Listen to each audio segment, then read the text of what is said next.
Hey everyone, today we're going to look at how to use the new Easy Customizer settings in WP Rig to create your own custom theme settings in the WordPress customizer.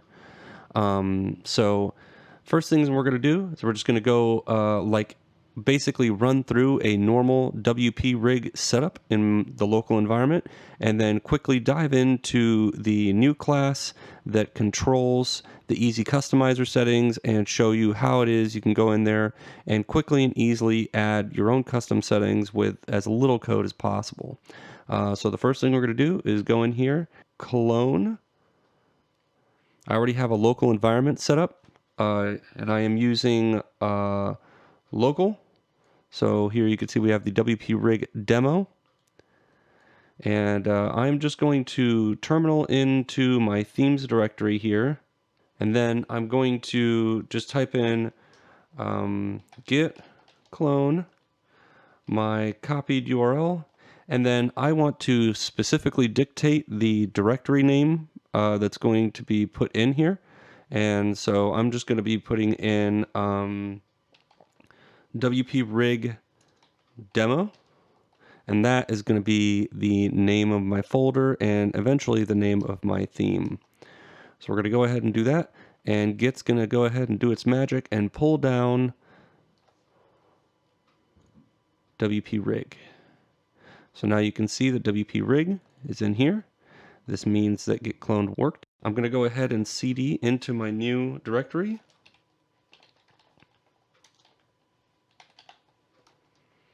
And then we're going to go ahead and run the npm run rig init, which should fire up all of our node dependencies and also all of our composer dependencies. This will take a minute, so I'm going to pause this and then we're going to resume once it's done. All right, as you can see down here, WP Rig is done initializing, so it has done an npm install and a composer install, and now has all of the dependencies for both. So now we can go ahead and go into the back end of our local environments website and look at our appearance themes and find the WP Rig theme, or starter theme rather, is installed. So now you can see we just have the default theme here.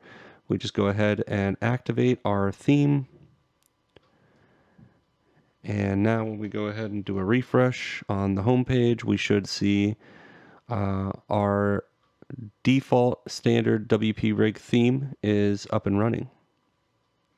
Now the reason why everything looks a little wonky right now is I believe it's because we are not actively watching for updates in the CSS.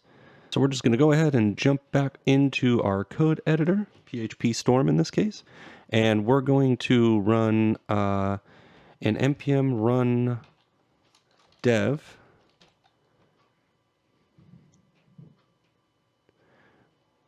This should go ahead and fire up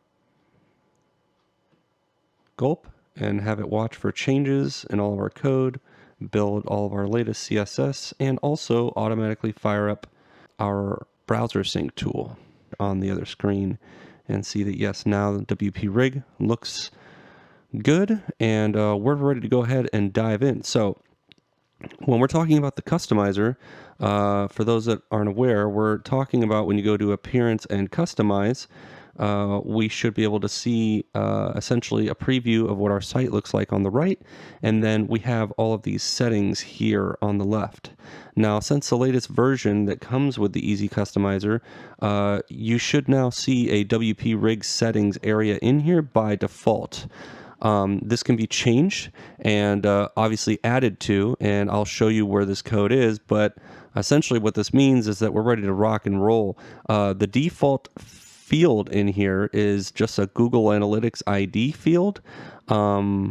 We may end up changing what the default fields are in the future, but for now, we just have this one right here, but I'm going to show you how you can easily go in here and add new fields and change what your setting area looks like and add other settings areas if you want. And we're going to go ahead and look at all that right now. So basically where all this code resides is in our theme. Under the include directory is where we have all of our components.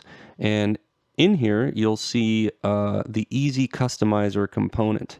And this is the new component that allows us to do all this cool functionality. Inside of this directory, you're going to find the component.php, but you'll also find a very handy theme customized settings .json file. And in this file, you're just going to find some JSON. And this JSON is going to correlate to the fields that you're seeing right now in the admin. So if we go in here and change any of this, say if we didn't want it to be a Google Analytics ID, and we just wanted to call it like, let's just call it title override, and we refresh, we should now see that it's no longer called Google Analytics, it's called title override. So that's just one easy test, quick and easy test to see how this is all set up. Now I'm going to show you how to add additional settings or change this setting or whatever you would like. So let's say we wanted to add an additional setting on top of our theme override. And every setting must have a unique ID. I'm just going to call this demo field. This one, we're going to call it body override. And we're going to keep it in the same section. Say, leave the refresh false. Just going to click save real quick, although in PHP Storm, you don't really have to click save. It automatically saves for you. And now if we refresh the page in our customizer, we go into WP Rig settings, we should now see two fields in here. So gone are the days of having to go in and do a whole bunch of code to add your own theme settings. Now, if you want to get up and running with some simple, quick, and easy theme settings fields, you can just go into the Easy Customizer and in this JSON file, go in here and add fields forever, as many fields as you want. We'll go ahead and add an additional setting section now, just to demonstrate how we can do that. I'm going to give this section a different ID because that is required. Every section must have a unique ID. So I'm going to call this WP Rig Demo settings. And we're going to change the label for that. So it's just going to be called Demo Settings. I'm going to change the priority to 31 because I want it to come right after the other WP Rig settings. And then we're going to go in here and just keep adding to this array.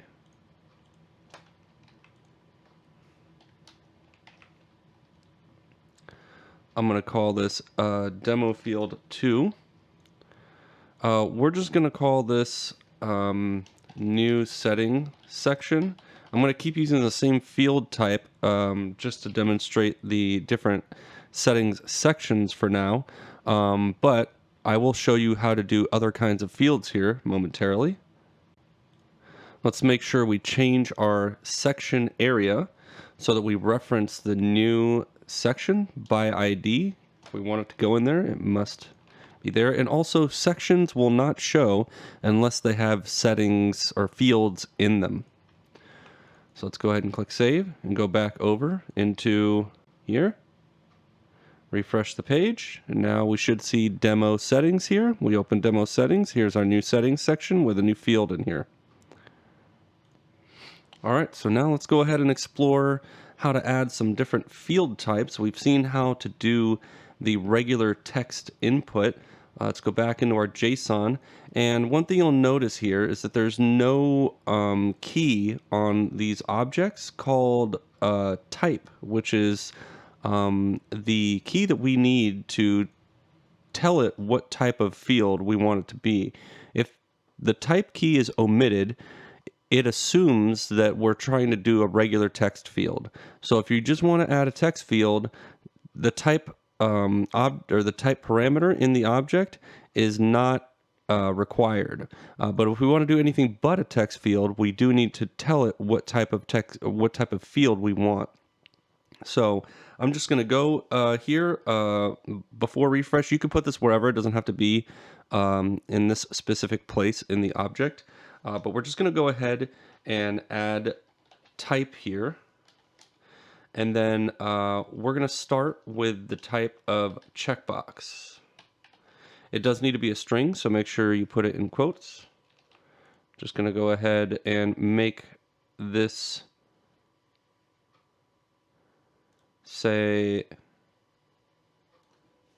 new field type, and we're going to leave it in that same section. We're going to keep it with this same ID, and this should change our text field that we had before to a single select box, which translates to a Boolean.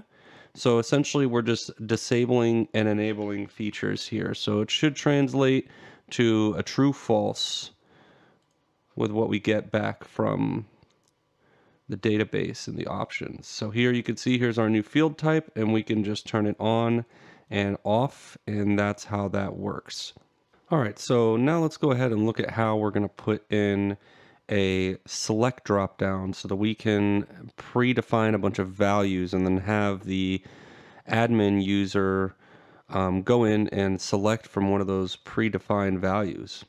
So we're just going to change our previously built field here from a checkbox, and we're just going to change this to a select because that's the type of field that we want. Now, with select fields and also radio buttons. So if you want radio buttons or a select dropdown, you do need to add another parameter here to our object.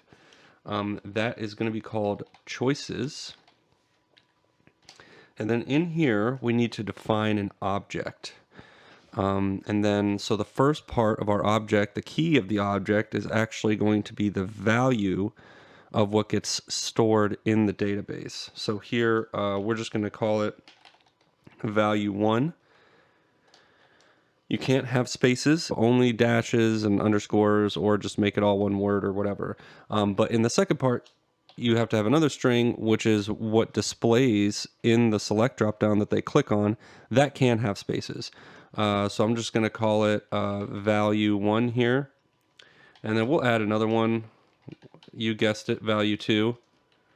And just to show you that we don't have to use those, I'm just going to add a third one that says anything else.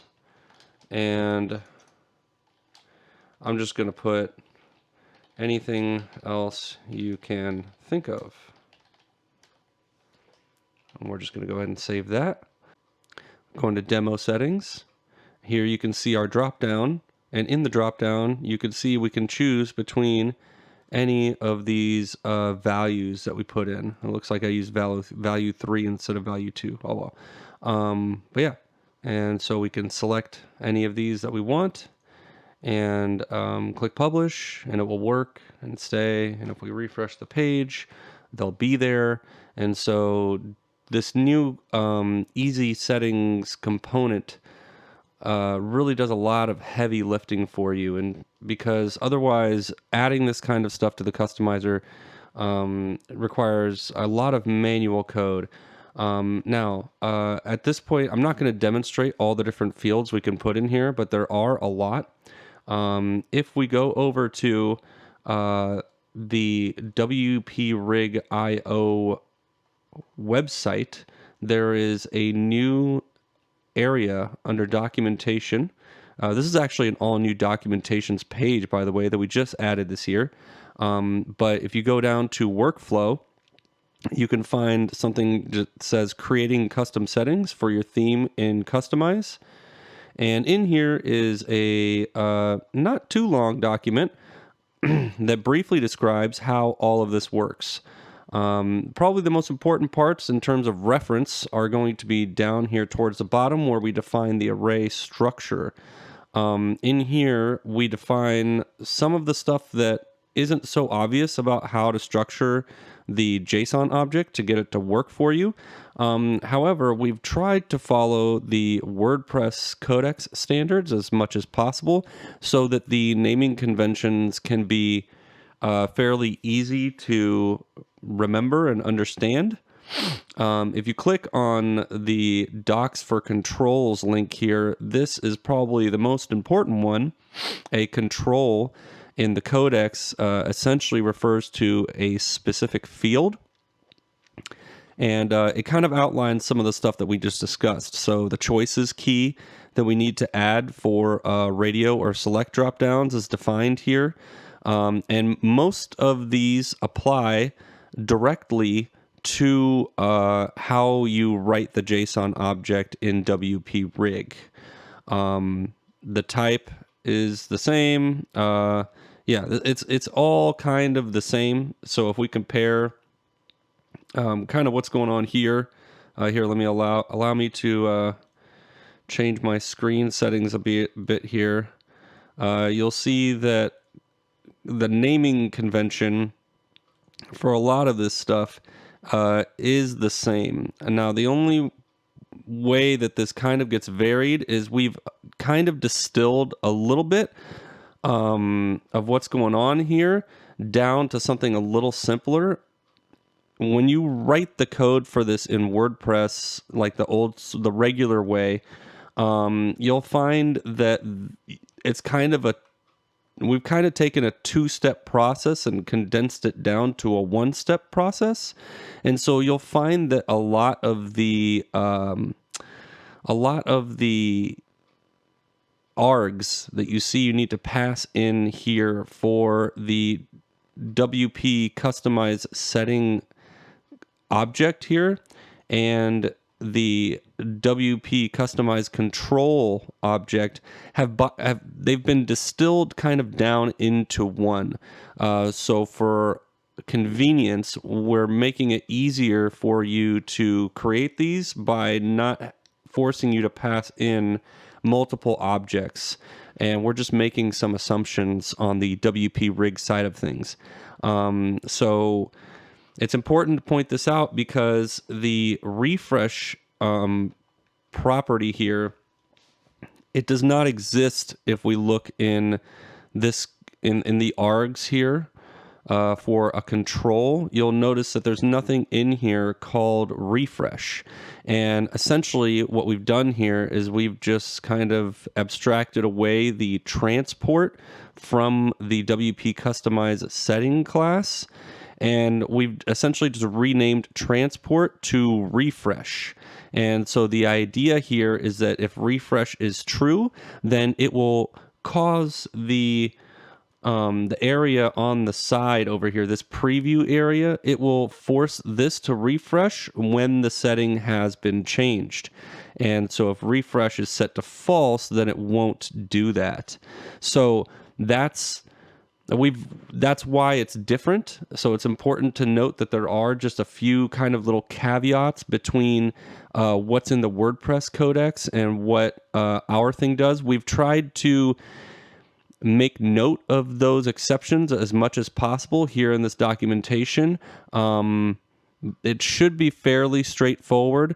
We do also support the color picker, the date time picker, and the media selection controls, which are kind of a whole nother thing. You can easily just slap these in here, and those will just work. You don't have to know anything about the classes or anything like that. They'll just work as you would expect them to.